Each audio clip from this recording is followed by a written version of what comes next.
اس سے بڑھ کر ظالم کون جو اللہ کی مسجدوں میں اللہ کے نام کا ذکر کیے جانے کو منع کرے اور ان کی ویرانی کے لیے کوشش کرے۔ ان لوگوں کو کچھ حق نہیں کہ ان مسجدوں میں داخل ہوں مگر ڈرتے ہوئے۔ ان کے لیے دنیا میں رسوائی ہے اور آخرت میں بڑا عذاب۔ جن لوگوں نے اپنے دین کے حصے بکھرے کر لیے اور خود بھی کئی فرقے ہو گئے، ان سے تم کو کچھ کام نہیں، ان کا کام اللہ کے حوالے۔ پھر جو کچھ وہ کرتے رہے ہیں وہ ان کو سب بتائے گا۔ اور تمہارے لیے تمہارے باپ ابراہیم کا دین پسند کیا، اسی اللہ نے پہلے یعنی پہلی کتابوں میں تمہارا نام مسلم رکھا تھا، اور اس کتاب میں بھی وہی نام رکھا ہے۔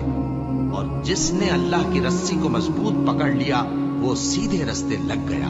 مومنو، اللہ سے ڈرو جیسا کہ اس سے ڈرنے کا حق ہے، اور مرنا تو مسلمان ہی مرنا، اور سب مل کر اللہ کی ہدایت کی رسی کو مضبوط پکڑے رہنا اور فرقے نہ ہو جانا۔